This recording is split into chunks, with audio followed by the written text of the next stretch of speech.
ಸಂತೋಷ ಆಗುತ್ತದೆ. ನೀವೇನ್ ಕಡಿಮೀರಾ? ಮತ್ತೆ ರಾಮನಂಥ ಸುಂದರವಾದ ಗುಣವುಳ್ಳಂಥ ರಾಮನಂಥ ಗಂಡ ನನ್ನ ಗಂಡ. ಅವರನ್ನ ಕೈ ಹಿಡಿಬೇಕಾದ್ರೆ ಪೂರ್ವ ಜನ್ಮಗಳ ಪುಣ್ಯ ಮಾಡಿದ್ದೆ ಅಂತ ಅನಿಸ್ತಾ ಇದ್ದೀರಿ. ಅಷ್ಟೇ ಅಲ್ಲ, ಈ ಮನೆಯಲ್ಲಿ ನಾನು ನಿಮ್ಮ ಸೇವೆ ಮಾಡ್ತಾ ನನ್ನ ಮೈದಾನ ಒಳಗೂಡಿ ನನ್ನ ಮನವಾಗಿ ಈ ಮನೆಯಲ್ಲಿ ಕಲಶಪ್ರಾಯವಾಗಿ ಜ್ಯೋತಿನ ಬೆಳಗ್ತಾ ಇರ್ತೀನಿ. ಹಾ, ಅಷ್ಟೇ ಅಲ್ಲ, ನೀವು ಒಪ್ಪಿದ್ರೆ ನನ್ನಷ್ಟೇ ಮುದ್ದಾಗಿರೋ ನನ್ನ ಸಹೋದರಿ ಸವಿತಾ ಅಣ್ಣ ಈ ಮನೆಗೆ ಮಡದಿಯನ್ನಾಗಿ ಅಂದ್ರೆ ಸೊಸೆಯನ್ನಾಗಿ ಮಾಡ್ಬೇಕಂತ ಆಸೆ.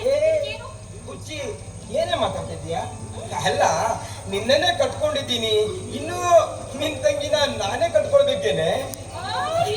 ಮತ್ತೆ ಏನಾಗಿದೆ ಅಂತ ನಾನು ಹೇಳಿದ್ದು ನಿಮಗಲ್ಲ ರೀ, ಮತ್ತಾರಿಗೆ? ನಿಮ್ಮ ಸಹೋದರ ಅಂದ್ರೆ ನನ್ನ ಮೈದುನ ಸತ್ಯರಾಜ್ ಇದಾನಲ್ಲ ಅಂತ ಹೇಳಿದ್ರಿ. ಇದ ವಿಷಯ ನೋಡಿ, ನೀನ್ ಹೇಳೋದು ಸರಿ ಇದೆ.